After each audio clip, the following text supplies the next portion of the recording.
하나님과 사람 앞에서 믿음으로 변함없이 정직하게 살아가는 성도 여러분이 되시기를 주님의 이름으로 축복합니다. 어느 재미교포가 쓴 글에 미국은 이런 나라다라고 제목을 붙여가지고 썼더라고요.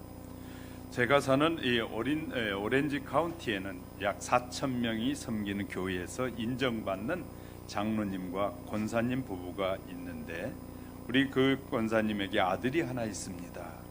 아들은 부모의 열성과 노력으로 하버드 대학을 법대를 졸업하고 FBI 간부 시험에 당당하게 합격 통지서를 받았습니다.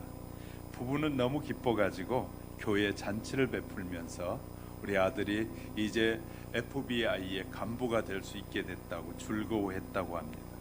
그런데 6개월이 지나도 FBI에서 아들에게 임무를 주지 않고 부르지도 않아서 결국 그는 변호사를 통해서 인종차별이라고 항의했다고 합니다. 몇 주 후에 한 통의 짧은 이메일이 도착했는데 내용은 이런 것이었습니다. 당신은 고등학생 때 북한을 방문하고 입국 시에 보고해야 하는 미국 법을 지키지 않았습니다. 장로와 권사는 집에 밖에 나오지도 못하고 권사는 대인 기피증까지 걸렸다고 합니다. 아들은 지금 트럭 운전사로 결혼도 못하고 40대 총각인데 왜 그랬는지를 알고 봤더니 그가 고등학교 때 선교사들을 따라서 북한에 일주일 들어갔었답니다. 그러면서 돌아왔는데 그 다녀온 것이 문제가 됐다라고 그러면서 미국이 그런 나라입니다. 또 하나의 예를 이렇게 들었더라고요.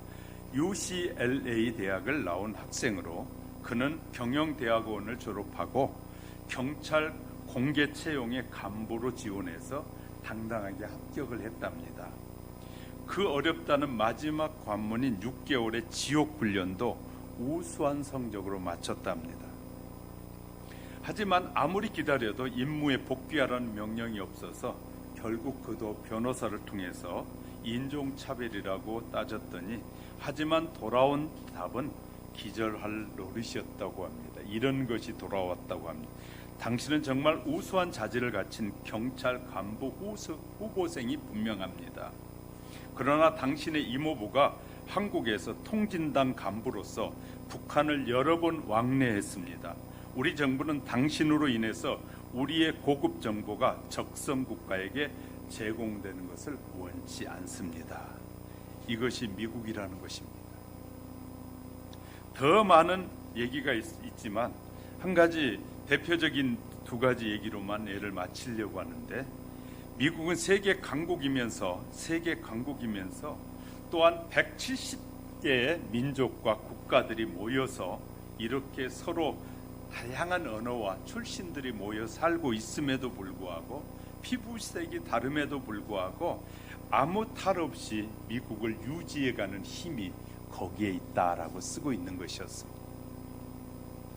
한국은 똑똑히 들어야 한다. 이분은 그렇게 쓰고 있더라고요.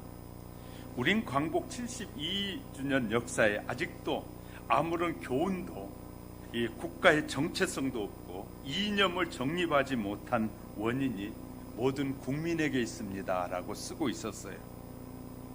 국가의 존립의 정체성과 이 이념보다 국민의 일관성이 더 중요하다라고 쓰는 거예요. 국민들의 일관성. 대통령이 바뀔 때마다 정체성이 바뀌고 이 이념이 다른 그런 정책을 펴고 하니까 어떤 나라가 그런 나라를 인정해 주겠느냐라고 말하는 것입니다. 오늘도 한국인 사람들은 미국으로 말미암아 자유를 누린 수많은 젊은이들이 미군 철수를 외치고 양키 고 홈을 외치고 있지 않습니까? 재미 교포들은 비참한 조국을 바라보면서 바라만 볼 수밖에 없다라고 쓰면서 230만의 재미 동포는 한국 사람은 안중에도 없더라라고 쓰고 있어요. 230만, 세계에서 가장 많이 미국에 살고 있는데 그 나라에 살고 있는 자기 동족에 대해서는 전혀 생각지도 않고 한미 미국에 대한 반대 운동이 많이 일어난 만큼 그곳에서 자기들은 손해를 보게 된다. 엄청난 어려움을 당하게 되는데 생각지도 않는 한국의 젊은이들입니다. 한국 백성입니다. 그런 것이거든요. 우리나라에 지금 민주당의 모 국회의원은 북한을 7번이나 갔다 왔는데 왜 갔다 왔는지 대한민국에 보고도 안 하고 있다는 거예요. 한국에서는 북한에 갔다 오는 게 죄가 되지 않지만 미국에서는 용납되지 않는 일이라는 거예요. 적성 국가에 가는 것은 용납되지 않는 일이다. 올바른 국가관이 세워져야 하고 그 올바른 국가관을 세워야 할 의무가 국민에게 있다. 국민이 어리석어서 사람들의 말에 속아서 그들의 말에 따라서 아무나 뽑으면 결국 그 나라는 망하는 나라가 될 수밖에 없음을 이 동포가 쓰고 있는 것이었어요. 저는 72주년이기 때문에 이걸 보면서 정말 저도 동감하는 내용입니다. 우리는 기독교인 자체도 무엇이 똥인지 오줌인지 구분을 못하는 그런 신자들이 너무나 많은 것이에요. 우리는 그렇지 않는지 돌아봐야 됩니다. 성경에 보면 주전 931년 르호보암 시대에 남북 이스라엘이 남북으로 분열하게 됩니다. 그리고 남유다 왕국에는 345년간 20명의 왕이 짧게는 3개월 왕했던 사람은 요수아와 이 요야스와 요야긴이 3개월 했습니다. 길게는 55년, 므낫세가 55년 나라를 다스렸습니다. 그 20명의 왕 중에서 하나님이 보시기에 다윗처럼 정직한 왕을 뽑으라면 세 사람이 있었다. 누구냐?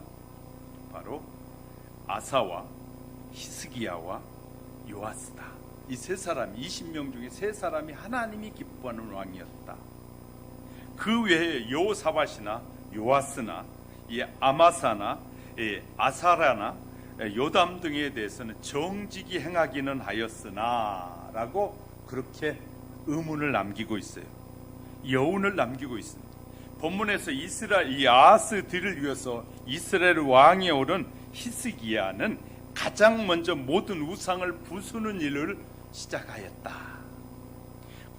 그는 신당을 없애버렸고 주상을 깨뜨렸을 뿐만 아니라 아세라 목상을 찢었으며 이 모세가 만든 놋뱀의 형상을 본뜬 우상을 부수고 그것을 놋조각이라는 의미에서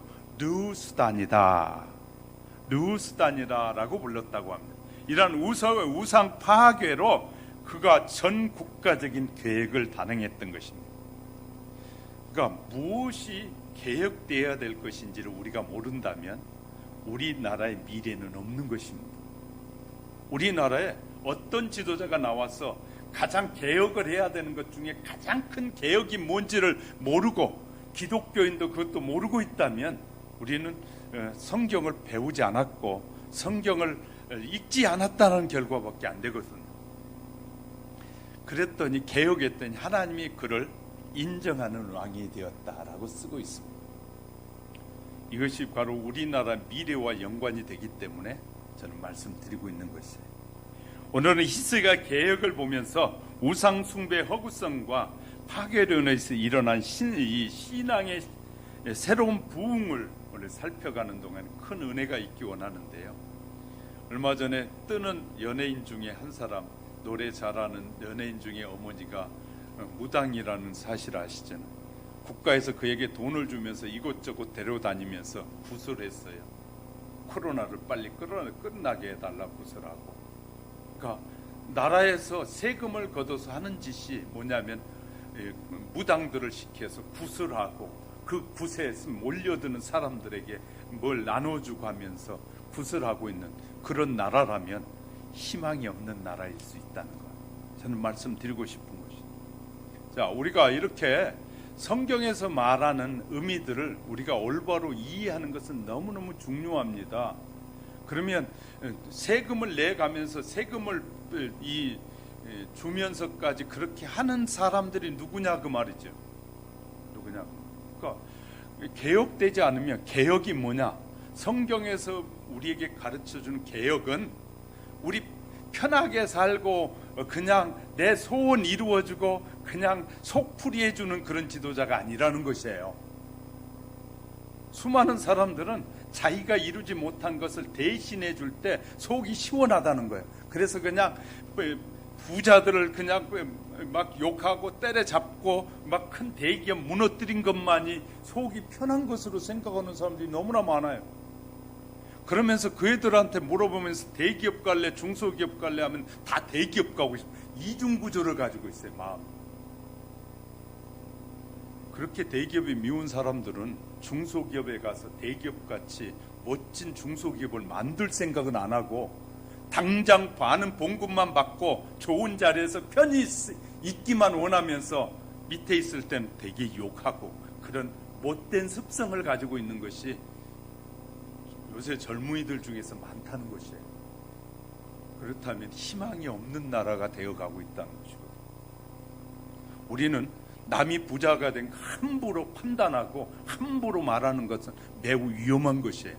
그들이 얼마나 노력했는지, 그들이 얼마나 그 일을 위해서 생사를 걸고 했는지도 생각하지 않고 지금 믿는 결과만 보고 말하는 것은 위험한 것이다. 이 세계적으로 대를 이어가면서 기업을 운영해 가는 것도 쉬운 일이 아니고요. 수많은 기업들이 무너지고 수많은 중소기업들이 세워져요. 그 불공정에 대한 부분은 이 정치 지도자들이 불공정한 부분들을 조종해 주는 것이지 국민들로 하여금 그들에게 분노를 갖게 하는 것은 결국 싸우자는 것과 똑같은 것이거든요. 그러니까 정치가 무엇을 하는 것이 정치인지를 모르는 정치인들이 너무나 많은 거예요. 오늘날 정치인들은 다 패갈르기만 해. 네 편이냐 내 편이냐. 그것에 부합돼서 살아가는 사람이 얼마나 많은지 몰라요. 하나님은 뭐 하라고요?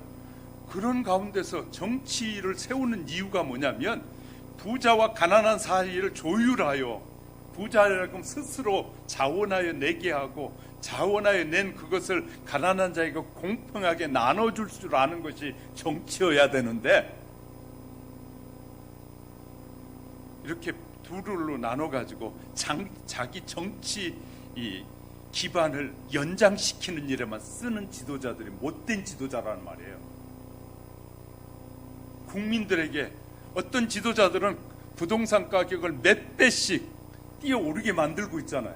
온 나라를 이렇게 전쟁터를 만들어 놓고 그것에 가담한 사람 다 나쁜 놈으로 만들잖아요. 심각한 것이에요. 분별력을 갖고 전체를 보면서 봐야지 부분적으로만 보면서 하면 안 된다는 거예요. 강남에 많은 사람들이 이렇게 말해요. 나는 강남에 사는 죄밖에 없어요 그러더라고요. 그곳에 아파트를 오래전에 사서 살았는데 지금은 팔고 나가야 된다. 왜? 세금이 너무 많이 나와가지고 그곳에 할 수 없다. 지금 받는 연금으로는 살 수가 없다고 그래요. 저는 강남에 사는 죄밖에 없어요. 그런 얘기를 들을 때마다 왜 그렇게 정치를 하는지 모르겠어요. 왜 그렇게 정치를? 그러면 그 사람들이 올려서 이렇게 된 것인가요? 다 정치를 잘못해서 그렇게 엄청난 문제가 생긴 거거든요. 모르겠어요. 저보다 더 많은 지식을 가진 사람들이 함부로 말하는 걸 볼 때 너무 속이 상하니까 우리라도 바르게 알고 하나님의 사람이라도 바르게 알고 바른 정치가 뭔지를 알아야 된다는 걸 말씀드리는 거예요. 자, 히스기야는 정직한 왕이란 평가를 왜 받게 되느냐? 히스기야 왕의 아버지는 아하스였어요. 하나님은 아하스를 평가하기를 열왕기하 16장 바로 앞에 16장 2절에 보면 그의 조상 다윗과 같이 아니하여 그의 하나님 여호와께서 보시기에 정직히 행하지 아니하고 정직하게 행하지 않았다는 거예요. 지도자들이 정직하게 행하지 않으면 하나님이 싫어하신다는 사실을 말하는 거예요. 아하스는 하나님께 악을 행하다가 나라를 공공 속에 빠지게 했다고 말해요. 특히 바알 우상을 만들었고 자녀를 불살라 제사를 드리게 했고 수많은 산당을 만들어 분향하게 했습니다. 제사하게 했단 말이에요. 하나님께서 보지 못해서 이 징벌을 내리셨어요. 그래서 아람이나 이스라엘이나 에돔의 주변 국가들이 침략해 끊이지 않게 했고, 이스라엘 왕 베가도 침략해서 하루에 용사 12만 명을 죽였고, 그 다음에 백성 20만 명을 사마리아로 잡아가기까지 했다는 거예요. 그래도 깨닫지 못했습니다. 그런 전쟁의 위기 속에서 하나님께 도움을 청하기보다는 아수르 왕에게 원조를, 군사 원조를 요청하고 하나님을 더욱 하나님께 범죄했다. 결국에 아하스는 하나님의 진노를 받아서 36세 젊은 나이에 죽었습니다. 백성들은 아하스를 이스라엘 왕의 묘실, 왕들만 들어가는 묘실에 이 묘를 쓰지 않고 뭐 했다, 그냥 예루살렘의 성에 장사했다라고 쓰고 있어요. 역대하 28장 27절에 보니까 아하스가 그의 조상들과 함께 누움에 이스라엘 왕들의 묘실에 들이지 아니하고 예루살렘의 성에 장사였더라. 이렇게 하나님과 사람 보기에 악한 아하스의 뒤를 이어서 그의 아들 히스기야가 왕위에 올랐다 말입니다. 성경은 히스기야에 대해서 본문 3절에서 그의 조상 다윗의 모든 행위와 같이 여호와께서 보시기에 정직하게 행하여 라고 쓰고 있어요. 무슨 말인지 잘 아셔야 돼요. 역대하 31장 20절 21절에 보면 아하스가 히스기야 통치에 대한 종합평가를 쓰고 있는데, 히스기야가 온 유다에 이같이 행하되 그의 하나님 여호와의 보시기에 선과 정의와 진실함으로 행하였으니 그가 행하는 모든 일, 곧 하나님의 전에 수종드는 일에나 율법에나 계명에나 그의 하나님을 찾고 한 마음으로 행하여 형통하였더라 라고 쓰고 있어요. 이렇게 히스기야는 아버지 아하스와는 대조적으로 그는 하나님께 인정을 받았고, 인정을 받자 하나님은 백성들로부터 지지를 받게 했어요. 그러나 하나님 보시기에 선과 정직과 진실함으로 행한 사람이 있었기에 백성들도 왕을 신뢰하고 따랐다. 그러니까 우리가 어떤 왕을, 어떤 지도자를 따르고 신뢰해야 되는지를 우리에게 가르쳐주고 있는 것이에요. 자기 편이 한 일은 무조건 입 다물고 말하지 않고 남의 편만 잘못했다고, 과거에 이 대통령들이 잘못해서 그랬다고, 현 정부는 3년이나 지났는데도 아직도 과거 탓만 하고 있더라고. 얼마나 심각한 일인지 몰라요.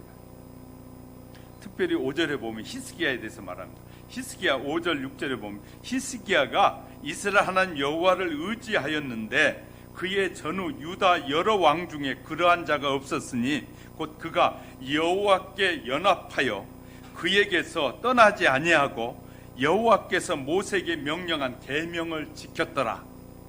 그의 전후에 유다의 여러 왕 중에 그러한 자가 없었다라고 분명히 기록하고 있는 거예요. 하나님은 선지자 이사야를 통해서 세상을 의지하지 말라고 2장 22절 너희는 인생을 의지하지 말라. 그의 호흡은 코에 있나니 우리의 이 호흡은 코에 있는데 그 코를 세말자 가치가 없다 라고 말합니다. 하나님은 에레미야를 통해서 거듭 말씀하시기를 17장 5절에서 무릇 사람을 믿으며 육신으로 그의 힘을 삼고 마음이 여호와에게서 떠난 그 사람은 저주를 받을 것이라 이렇게 분명히 말하면서, 이런 사람은 사막의 떨기나무 같다고 6절 7절에 보니까 좋은 일이 오는 것을 보지 못하고 광야의 건조한 곳 건건한 땅 사람이 살지 않는 땅에 살리라. 그러나 무릇 여호와를 의지하며 여호와를 의뢰하는 그 사람은 복을 받을 것이라. 여호와를 의지하는 사람은 마치 물가에 심겨진 나무와 같다라고 말하면서 8절에서 뿌리를 강변에 뻗치고 더위가 올지라도 두려워하지 아니하며 그 잎이 청청하며 가무는 해에도 걱정이 없고 결실이 그치지 아니함 같으니라. 우린 봄사에 여호와 하나님을 인정해야 합니다. 그리하면 그분도 우리의 길을 인도하신다고 잠언을 통해서도 약속하고 계십니다. 히스기야는 하나님을 의지하는 구체적인 표시로 모세에게 명한 계명을 잘 지켰다는 거예요. 하나님 모세에게 말했던 그 계명을 히스기야는 열심히 지키려고 애를 썼다라고 쓰고 있는 거예요. 하나님을 사랑했고 의지하는 사람은 계명을 꾸준히 지키지만 그렇지 않는 사람은 계명을 지키지 않습니다. 잠시 지키는 것 같아요. 잠시 지키는 것 같은데 시간이 지나면서 지키는 그 마음들이 허물어져 가는 것이에요. 그것은요 결국은 하나님을 배신하는 마음이다. 우리는 하나님이 원하시는 것은 초지일관하는 거예요.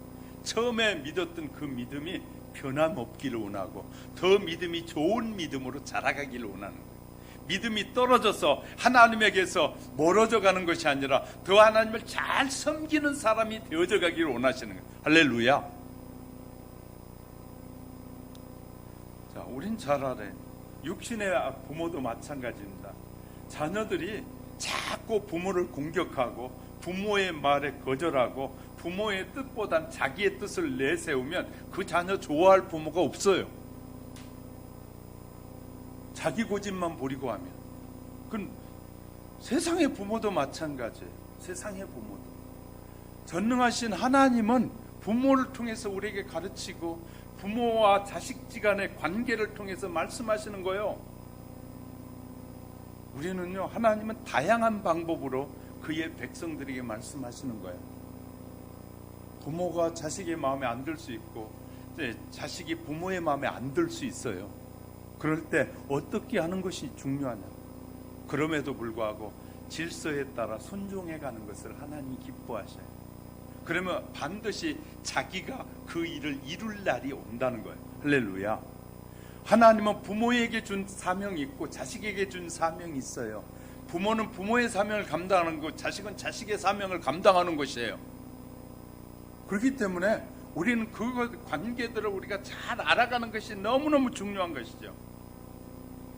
물론 잘못된 부모도 있을 수 있어요. 그렇지만 우리는 그거 원망하거나 그럴 필요가 없다고 말이죠. 대부분의 싸움은 왜 납니까? 이 관계 속에서 이루어지는 것이거든요. 관계 속에서. 이런 것이 결국은 순종하지 않으려고 하는 사람들은요, 이 부모에게 순종하지 않는 사람, 나라의 법에도 순종하지 않고 그런 사람은 또 하나님의 법에도 순종하지 않게 되는 결과가 와요. 세월이 가면서 그게 나타나요. 그렇기 때문에 너무너무 중요한 것이 하나님의 특별하신 은총을 입어요. 히스기야는 하나님의 특별한 은총을 입고 그 생명까지 연장을 받게 된 것은 우연한 일이 아니었다는 사실을 우리에게 가르쳐 줍니다. 그는 여호와 보시기에 정직히 행했고 여호와를 의지했고 여호와께서 모세를 통해 주신 약속의 말씀을 지켜 행하였다는 거예요. 살아계신 하나님께서는 지금도 우리에게도 똑같은 은혜를 주신다는 거예요. 하나님 앞에 정직한 인생, 하나님의 능력을 믿는 인생들, 하나님께서 주신 모든 약속의 말씀을 잘 지키는 인생을 하나님이 기뻐하시고 그런 사람을 도우시는 하나님이시다. 마지막으로 18장 7절에 보면 여호와께서 그와 함께 하심에 그가 어디로 가든지 형통하였더라. 하나님께서 함께 하신다는 거 기억하셔야 됩니다. 누구와 함께 하시냐? 하나님이 기뻐하시는 그 일을 하고 하나님을 능력을 의지하고 하나님의 약속을 지키는 자와 하나님은 함께 하시는 하나님이다. 할렐루야. 여러분 모두도 하나님의 말씀에 늘 순종하는 여러분이 되시길 주님의 이름으로 축복합니다. 두 번째는 섬기는 우상을 과감하게 없애버렸다는 것이. 히스기야 왕이 되어서 맨 첫 번째 착수한 일은 여러 신당을 제거하고 우상을 깨트리는 것이었습니다. 본문 4절에 보면 그가 여러 산당을 제거하며 주상을 깨트리며 아세라 목상을 찢으며 모세가 만들었던 놋뱀을 이스라엘 자손이 이때까지 향하여 분향함으로 그것을 부수고 느우스단이라 라고 일컬었더라. 히스기야는 처음으로 산당을 헐어버린 거예요. 다시 말해 이곳저곳에 우상을 섬기지 마라. 이곳저곳에 섬기지 마라. 그리고 구속사의 유물로 우상시했던 놋뱀을 과감하게 제거했다는 거예요. 놋뱀도 제거했다. 유다 여러 왕들 중에 그와 같이 여호와를 의지한 자가 없었다고 5절에서 말합니다.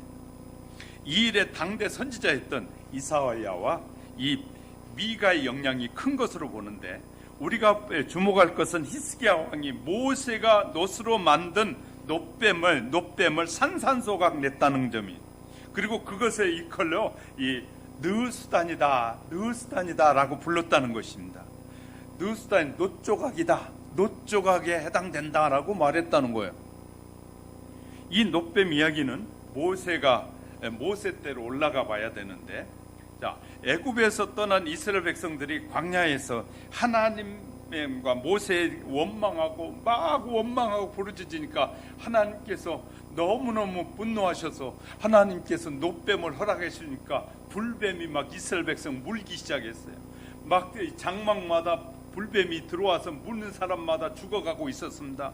그때 그것을 알게 된 모세가 하나님 앞에 눈물을 흘리며 기도합니다. 하나님이여, 이 백성을 불쌍히 여겨달라고, 이 백성의 죄를 용서해달라고 기도하니까 그 모세의 기도를 들으시고 하나님이, 그러면 너는 놋뱀을 만들어가지고 장대에다 올려 달으라. 그리고 그것을 바라봐라고 해라. 백성들에게. 그 놋뱀을 바라본 자들마다 다 그 병에서부터, 그 불뱀에서 물린 죽음에서부터 해방을 얻게 돼, 자유를 얻었다고 말이지.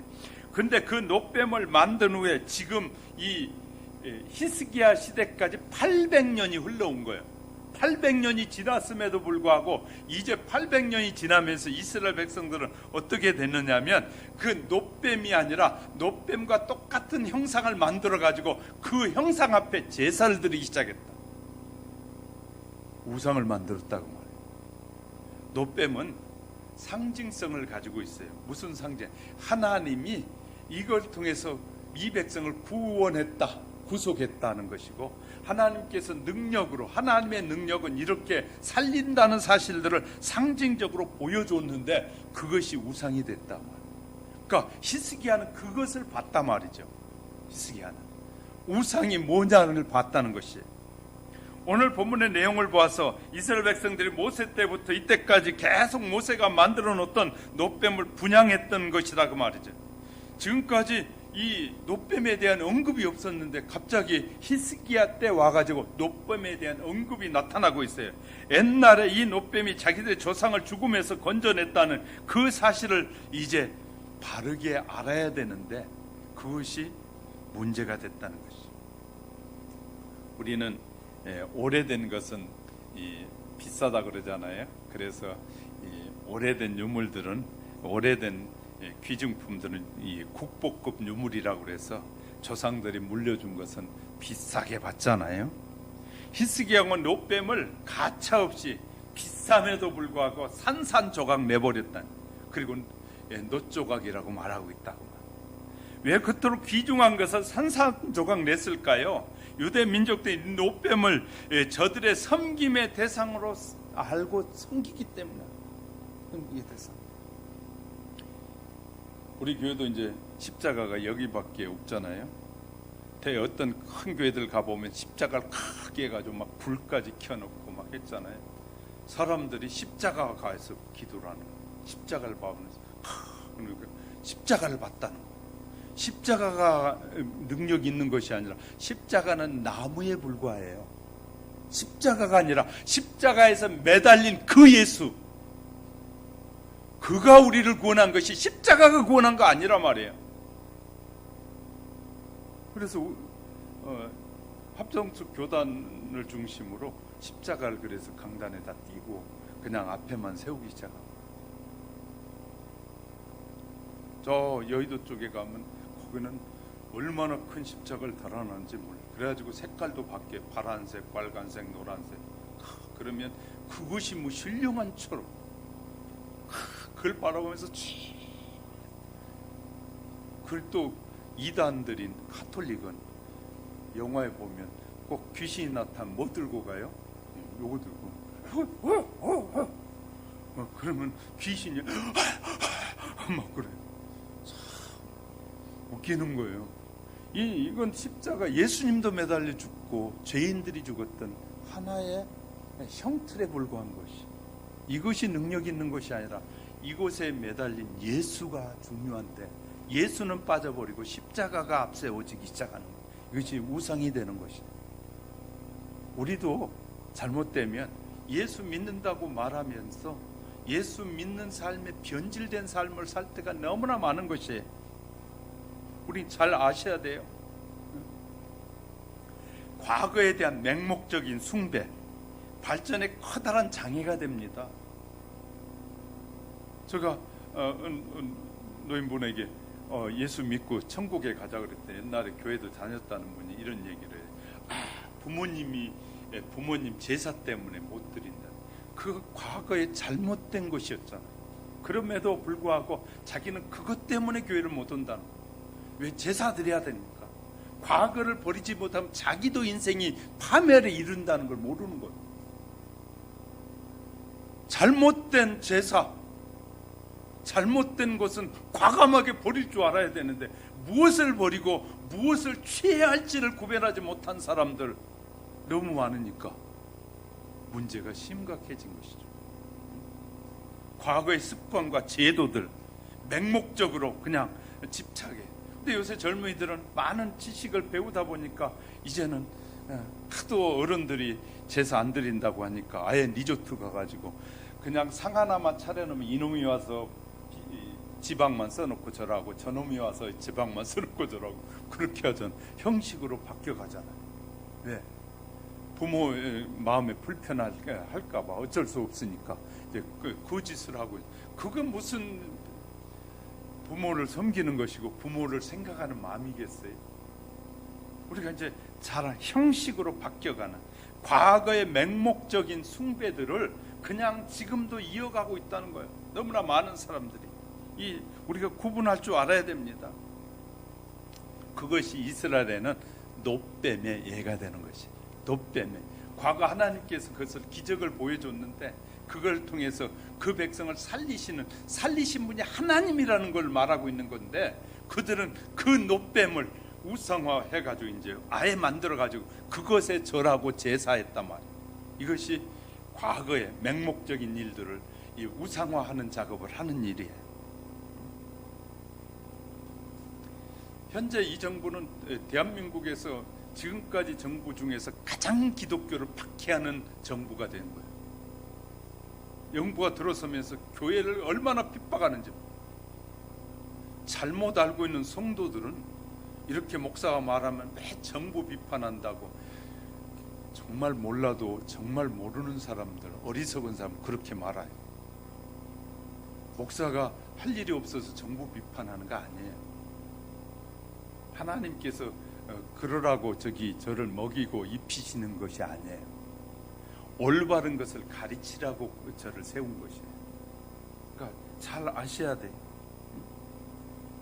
우리 하나의 이 상징적인 우상화들을 몇 가지 살펴볼 수 있는데, 모든 교리와 신조가 그렇습니다. 본래 교리는 성경에 말하는 하나님의 진리를 좀 분명하게 명확하게 하려고 교리와 신조가 만들어졌는데, 교리나 신조를 지나치게 강조한 나머지 성경보다 교리가 앞서고 진리보다 신조가 더 중요시 되어지는다면 이것은 우상화되고 있는 것이죠. 칼빈의 개혁 정신을 우리는 본받아요. 그러나 본받습니다. 그러나 칼빈이 하나님보다, 말씀보다 앞서는 건 허락하지 않는 거예요. 있을 수 없다고 말해.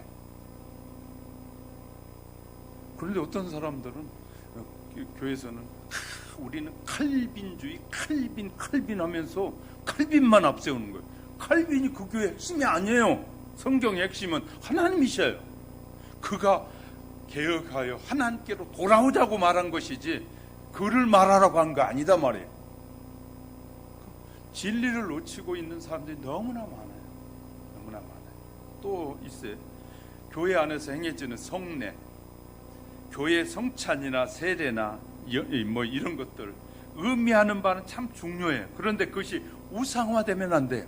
그것도 우상화가 되면 안 되고요. 가장 중요한 이 십자가, 역사상 가장 위대한 상징인데 어떤 외면적인 이 치중하면 안 된다는 거예요. 이것도 지금 교회의 심각한 문제 중에 하나로 등재하고 있는 것이에요. 그래서 저희 목사들 가면서 교회 가보면서 교회의 십자가가 어디에 딱 있나 보면서 이 교회는 뭘 중심으로 하는지 이렇게 알게 되는. 여러분 그냥 다닐지 모르지만 우리 교회도 십자가를 붙이지 않는 이유가 십자가 사서 붙이면 얼마든지 붙일 수 있어요. 그게 중요한 것이 아니라 그런 우상에 빠지지 않게 하려니까 가능하면 안 붙이고 그렇게 안 가르치려고 하고 있는 것이에요. 자, 우리는 이 예수 그리스도만 바라봐야 되고 하나님만 바라야 봐요. 성령님만, 우리를 구속하시고 그 일을 적용해 가시는 성령님만 의지하는 믿음을 가져야 합니다. 할렐루야.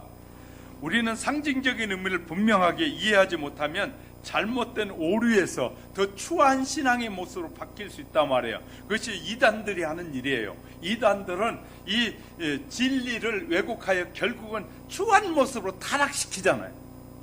이것이 얼마나 심각해지고 있는지 몰라요. 우리도 잘못하면, 우리가 하나님의 말씀을 지키고 바르게 살지 않으면 하나님의 그 아름다움을 추한 것으로 여겨버리는 거예요. 그러니까 우리가 하나님의 자녀가 됐으면 당당하게 하나님의 말씀답게 살아야 됐고 자녀답게 사는 것이 하나님을 기쁘시게 하는 삶이에요. 할렐루야. 이것을 우리가 놓쳐서는 안 된다는 것이죠. 저와 여러분 건전한 신앙과 건전한 믿음 안에서 늘 하나님의 뜻을 따라 사는 신실한 주의 자녀들이 되시기를 주님의 이름 축복합니다. 세 번째는 예배드린 하나님께 드린 제사를 회복했다. 히스기야 왕이 되어서 제사가 회복되기 시작했습니다. 소개하는 역대하 29장 3절 4절에 보면 첫째 달에 여호와의 전 문을 열고 수리하고 제사장들과 레위 사람들을 동쪽 광장에 모으고 이미 선왕 아하스가 16년 동안 우상숭배에 전념하느라 하나님의 교회에 등을 돌리고 하나님의 교회 문을 아예 닫아버렸던 거예요. 하나님의 교회 문을 닫아버리고 열지도 못하게 하고 이 제사장들 흩어버렸어요. 그랬더니 16년이 지나서 이 히스기야가 이제 열어보니까 16년 만에 열어보니까 완전히 뭐 했어요? 이 성전 안이 그냥 엉망이 돼 있는 것이에요. 그런데 놀라운 것은 그 성전 안을 열어보고 히스기야가 너무나 마음이 아파서 빨리 이 성전을 회복하여 정리하자 해서 했는데 16일 동안이나 성전 안을 정리했다라고 나오고 있어요. 16일 동안. 그러니까 얼마나 엉망을 만들어놨는지 몰라요. 이렇게 깨끗하게 정리하고 난 다음에 히스기야는 레위 사람 중에서 악기를 잡고 또 먼저 하나님 앞에 번제를 자신이 먼저 드립니다. 그리고 나서 백성들에게 제물을 가지고 와서 하나님 마음에 원하는 대로 제사를 드리라고 해요. 백성들은 기뻐하면서 역대하 29장 36절을 보니까 이 일이 갑자기 되었으나 하나님께서 백성들을 위하여 예비하셨으므로 히스기야가 백성과 더불어 기뻐하였더라 라고 했어요. 그 다음에 이 제사를 회복한 다음에 유월절을 회복시켰으나 정해진 정월달 1월 14일 날 해야 되는데 1월 14일에 유대력으로 말합니다. 우리 달력이 아니라 유대력으로 1월 14일에 드려야 이 유월절이 회복되는데 이 수리하고 공치고 막 하면서 지나는 바람에 한 달 후에 2월 14일에 드리게 돼요. 2월 14일로 지키기로 이렇게 약조했다라고 역대하 30장 10절에만 수많은 백성이 예루살렘 모여왔어요. 2월 14일 유월절 양을 잡고 유월절 제사가 시작됐어요. 16년 만에 또 16년이 지난 후에 그렇게 드려지기 시작했어요. 그런데 문제는 막 이렇게 와서 하다 보니까 정결의식을 하지 않고 자기 개인을 정결하지 않고 뭐하는 그 제사에 참여하기 시작했다. 너무너무 중요한 건 하나님 앞에 돌아오고 회개하는 것이 필요하다. 할렐루야. 회개하지 않고 드리는 예배는 형식적인 예배가 되는 거예요. 그래서 우리는 거듭난 사람들이 드리는 예배가 하나님이 받으시는 예배다. 할렐루야. 거듭나지 않았으니까 그냥 그렇게 저 사람이 하니까 나도 따라하면 되지, 저 사람이 헌금하니까 나도 하지, 그런 생각 가지면 안 돼요. 나는 내 환경에 맞게서 최선을 다해서 하나님을 섬기는 그 믿음이 필요한 것이지, 저 사람이 눈치 보면서 저 사람이 10만 원 헌금하니까 나도 10만 원 해야 되겠다, 이런 생각을 갖고 하는 것은 형식적인 것이에요. 하나님이 우리에게 개인적으로 주신 은혜에 따라 하는 거예요. 할렐루야. 개인적인 은혜에 따라.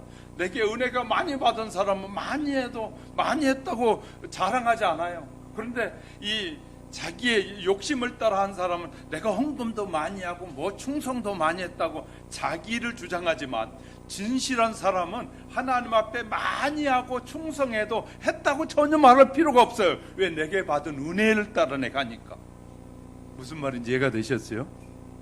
그러니까 이제 성경을 알게 되면 뭐 한다고요? 그렇게 따지고 그런 사람들을 보면서 어느 부분이 부족하구나 보이게 되는 거예요. 이해가 되셨죠? 그러니까 이제 여러분이 성경을 많이 알고 바른 예배를 드려가기 시작하면, 그런 문제를 이렇게 주장하기 시작하는 사람은 아직도 이런 부분이 부족하구나를 다 아는 거예요. 그렇지만 지도자는 말하지 않는 것이에요. 왜? 그것을 알고 그를 위해 기도하는 것이죠. 집사님 뭐가 부족하고 그러면 부끄러워서 신앙생활 하는데 지장이 생길 거 아니에요. 그러니까 저분은 그것이 부족하고 하나님 그런 부분에 은혜를 베풀어 주옵소서 기도는 하지만 자존심 상하지 않게 성장하면 자동적으로 마음을 다해서 하나님을 섬기게 되니까. 할렐루야. 그러니까 성장하기에도 없는 일을 하는 것이 누가요? 목회자가 하는 것이고, 우리 성도들이 믿음이 여러분보다 믿음이 약한 사람이 보이거들라 여러분이 좋은 본을 보여주면 그분도 그 좋은 본을 따라서 성장하게 되는 거야. 할렐루야. 그러니까 저 사람 믿음도 없고 그렇게 말하면 안 돼요. 믿음 있는 사람은. 믿음이 없는 사람이 보이거들라 나의 믿음만큼 성장하도록 내가 좋은 본을 보여주고, 그 다음에 내가 감당할 수 없으면 나보다 더 좋은, 자기가 보기에도 더 좋은 믿음의 사람이 있으면 그 사람에게 연결해주면 그 믿음이 성장해 갈 거 아니겠냐 말이에요. 그러니까 성도들은 지혜로워야 합니다. 지혜로워야 합니다. 그래서 믿음이 연약한 사람이 있을 때는 믿음 있는 내가 먼저 하나님을 바르게 예배하고 보여줘야 돼. 그래서 옆에 와서 집사님 그래 그러면 그때 가르쳐서, 나는 지금 하나님 앞에 예배할 때는 성도님 그렇게 안 했으면 좋겠어요. 저는 하나님 앞에 예배 드려야 하거든요 하고 하면 돼.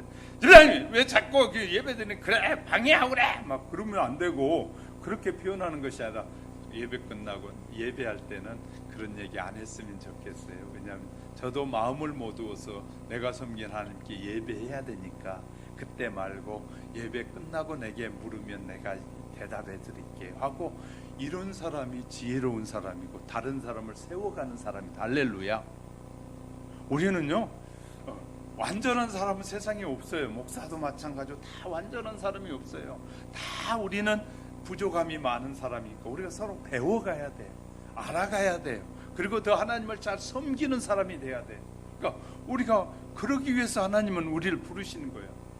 이 교회에 와서 오늘도 이런 설교를 듣게 하신 것은 여러분이 성장해야 되기 때문에, 그리고 세상 속에 빛과 소금의 역할을 하려면 내가 어떤 것을 말하고 어떤 것을 행동하고 버려야 할 것과 버리지 말아야 될 것과 말해야 될 것과 말하지 말아야 할 것이 무엇인지를 알아야 되기 때문에 예배를 통해서 하나님 앞에 영광을 돌리고 하나님이 우리에게 말씀하신 말씀을 통해서 배워서 저와 여러분이 성장해 갈 때 하나님을 기쁘시게 하는 성도가 되는 겁니다. 할렐루야. 우리 모두 성장해. 내가 이만큼 했으면 내가 많이 성장한 거야, 이만큼 했으면 내가 좋은 신자, 그런 생각한다면 아직도 모르는 성도예요. 교만이 벌써 줄줄 흐르고 있는 것이에요. 하나님을 알면 알수록 두렵고 떨림으로 그분 앞에 설 수밖에 없습니다. 제가 느끼고 깨달은 것은 하나님을 알면 알수록 그분 앞에 내가 무릎을 꿇을 수밖에 없단 말이에요. 왜? 그분의 존귀하심과 그분의 위대하심과 그분의 영광은 우리가 헤아릴 수가 없었어. 그러니 더 믿음이 좋아진 만큼 더 낮아져야 되고, 더 믿음이 좋아졌다면 더 겸손해져야 되고, 더 믿음이 온전한 믿음을 가졌다면 하나님 앞에나 사람 앞에 겸손하게 서야 되더라고.